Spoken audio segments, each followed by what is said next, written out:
Sweden کے وہ ملون کہتے ہیں کہ اس کا ذاتی عمل ہے، انفرادی عمل ہے. تو میرا سوال سویڈن میں بسنے والے مسلمانوں سے ہے کہ تمہارا ذاتی انفرادی عمل کوئی نہیں ابھی تک؟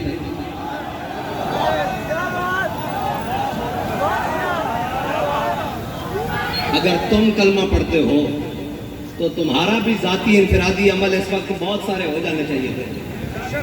بس اس کا تو دوسرا حل ہے ہی کوئی نہیں. اور دوسرا اگر اس کا ذاتی ہے تو پھر تمہارا بھی تو ذاتی خالد ابن الولید والا ہونا چاہیے. تمہارا ذاتی عمل بھی تو عمر بن خطاب والا ہونا چاہیے. تمہارا ذاتی عمل بھی تو جناب غازی علم الدین والا ہونا چاہیے. تمہارا ذاتی عمل بھی تو عامر عبد الرحمن شیمہ والا ہونا چاہیے. تمہارا ذاتی عمل بھی تو جناب ممتاز قادری والا ہونا چاہیے. بس اس کی دوسری کوئی رائے نہیں ہے کہ اس کے خلاف کیا بات کریں. اور ایک اعلان ہے، وہ اعلان یہ ہے کہ لبیک کے پاس حکومت نہیں ہے اور ہمارے پاس اقتدار بھی نہیں ہے. اقتدار پر یہود و نصارہ کے ایجنٹ اور دنیا کے بدترین حاکم ہمارے اوپر مسلط ہیں اور سیاسی خسرے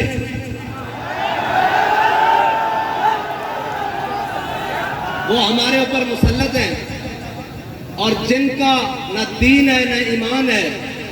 وہ صرف اور صرف اقتدار کی ہوس میں اپنا سب کچھ بیچنے کے لیے تیار ہیں. انہوں نے پوری قوم کی عزت بھی بیچ ڈالی ہے.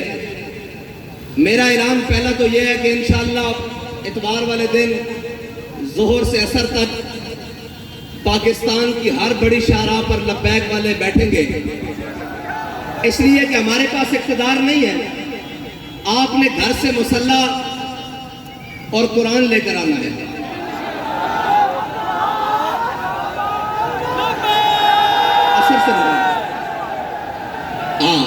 عصر سے مغرب تک سب نے اتوار والے دن قرآن اور مسلح لے کر آنا ہے. ہاتھ اوپر کرو جو لے کر آئے. پاکستان کی ہر بڑی شاہراہ پر لبیک والے، جیسے لاہور ہے تو لاہور میں مال روڈ پر، کراچی ہے تو شاہراہ فیصل پر، اسلام آباد ہے تو شاہراہ دستور پر. اس طرح جناب بڑی بڑی شاہراہوں پر قرآن اور مسلح لے کر آنا ہے. ٹھیک ہے جی. عصر سے مغرب تک، اور پھر مغرب سے عشاء بھی ہو سکتی ہے، عشاء سے فجر بھی ہو سکتی ہے. یہ تو پھر اگلی بات ہے نا. قرآن اور مسلح، اور اپنے بچوں کو بھی ساتھ لے کر آنا ہے. اپنے بوڑھوں نہیں مرتے یار، بوڑھے کچھ نہیں ہوتا ہے. نہیں، بوڑھوں کو بھی ساتھ لے کر آنا ہے، نوجوانوں کو بھی ساتھ لے کر آنا ہے. گھر میں کوئی بندہ نہ رہے. ٹھیک ہے بھائی. جتنے لبیک والے ہیں سارے مین شاہراہوں پر، اگر شہر دور ہیں تو جو ان کے قریب مین سڑکیں بنتی ہیں وہاں پر آئیں گے. یہ ہمارا اعلان اس وقت ہے جب تک لبیک کے پاس حکومت نہیں ہے. اور اگر لبیک کے پاس حکومت ہوتی آج کے دن تو پھر کوئی تحریکی مارچ ریلیوں کا اعلان نہیں ہوتا. صرف ایک پی ٹی وی کا مائک ہوتا اور جو بھی لبیک جس کو حاکم بناتی وہ سامنے ہوتا اور وہ کہتا کہ گھروں سے ایک مسلح اور اپنا ہتھیار اور اپنی سواری لے کر شاہراہوں پر.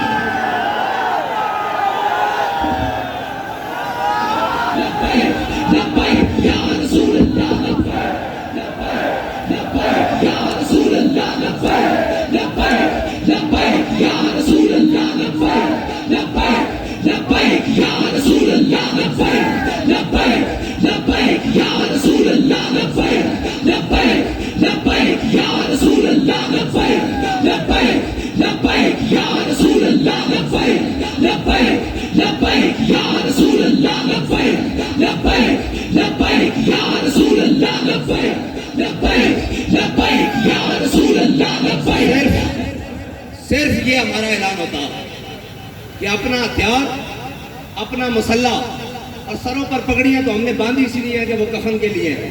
ویسے بھی سفید سوٹ باندھتے ہیں، ویسے بھی شہید تو جس حالت میں بھی چلا جائے. اور اللہ کی قسم یہ یورپی یونین نیٹو کی بات کرتے ہیں، پوری دنیا ان کے قدموں میں آ جانی تھی. اگر یہ اعلان آج بھی کر دیں کہ تمام مسلمان جو چاہتے ہیں قرآن کی حفاظت ہو تو اپنا مسلح بائیں بغل میں اور اپنا ہتھیار دائیں بغل میں اور ہاتھ لبیک کے نعرے ساتھ بلند کرتے ہوئے باہر آ جائیں۔ ہم بات کرنے جا رہے ہیں عالم کفر سے کہ یا تو تم نہیں یا تو ہم نہیں۔ یہ ہے علاج ان کا، اور کوئی علاج نہیں ہے۔ یہ قرآن بابا جی پہلے بھی کہہ کے گئے ہیں، یہ قرآن اس لیے جلاتے ہیں کہ تم ملعون ہو، تم حاکم بے شرم ہو، ورنہ یار ایک اسرائیل، اتنا سا اسرائیل، آج انہوں نے اس بات کو شامل کیا ہے کہ ٹھیک ہے جی مسلمانوں کا بھی احتجاج، لیکن ہم اس کو اس لیے نہیں چلنے دیں گے کہ جناب اس میں تورات اور یہودیوں کی تورات اور انجیل ہے جی، یہ ساری اس کا بھی جلانے کا انہوں نے اعلان کیا ہے، لہذا ہم سے بات اسرائیل کے سفیر نے کی ہے، ہم آئندہ کے بعد اس کی اجازت نہیں دیں گے، اس کو غیر قانونی قرار دینے لگے ہیں۔ ڈوب کے مر جانا چاہیے پوری امت مسلمہ کو، پوری امت کو ڈوب کے مر جانا چاہیے، اس لیے کہ ان کا ایک سفیر کے چند لفظ وہ کام کر گئے جو پوری 1.5 ارب مسلمان نہیں کر سکتے۔ اقبال کہتا ہے حفظ قرآن عظیم آئین بس، اقبال کہتا ہے قرآن کی حفاظت یہ تیرا پہلا آئین ہے، اسلام کا آئین ہے۔ حفظ قرآن عظیم آئین بس یہ تیرا پہلا آئین ہے۔ اور حرف حق را فاش گفتن، کہتا ہے جب بھی حق کی بات آ جائے سرے بازار کرنا یہ تیرا دین ہے، نہ تو آئین ہے۔ اب پوچھتے ہیں لبیک والوں کا آئین کیا ہے؟ آج کے بعد آپ کو ہمارا آئین پتہ لگ گیا ہے۔ اگر لبیک کے بعد پاس حکومت آئی اور اگر کسی نے ایسی حرکت کی تو ہمارا علاج ایک ہی ہوگا،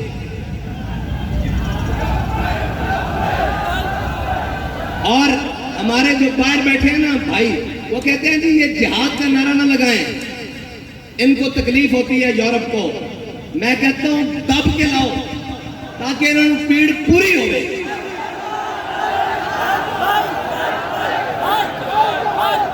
الجہاد الجہاد الجہاد الجہاد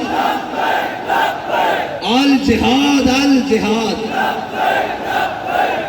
اور نہیں کوئی ایسی دنیا افلاک کے نیچے،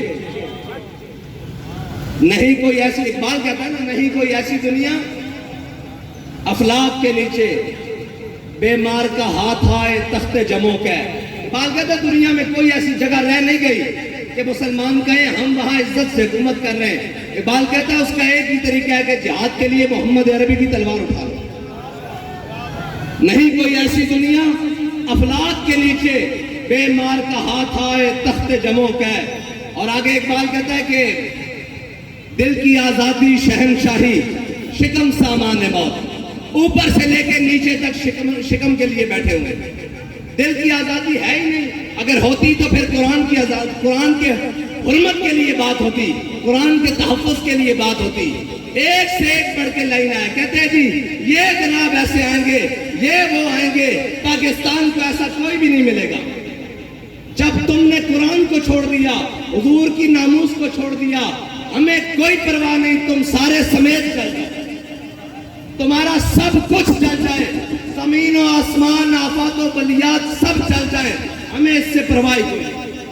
جب تمہارے دل میں قرآن کی عظمت نہیں تو تم بھی جل جاؤ، تمہارا گھر بھی جل جائے، تمہارے اسباب بھی جل جائے، ہماری آنکھ میں بھی بل نہیں آئے گا۔ ہاں اس لیے ہمیں کوئی تکلیف نہیں، ہمیں اگر تکلیف ہے تو قرآن کے جلنے کی ہے، اس لیے کہ وہ تکلیف اس لیے، ہاں اگر تمہیں قرآن کے جلنے کی تکلیف ہوتی تو پھر جو ہاتھ تمہارے جانے والا اس ہاتھ کو ہم توڑتے، جو آنکھ تمہاری جانب اٹھتی اس آنکھ کو ہم پھوڑتے، لیکن اب تو ہم دعا کرتے ہیں اللہ تمہیں اور غرق کرے، اور غرق کرے، اور غرق کرے، اور غرق کرے، ان تمام اسباب کو بھی آگ لگا دے جو تم نے صرف اسلام کے لیے رکھے ہوئے، اسلام کی حفاظت کے لیے نہیں رکھے۔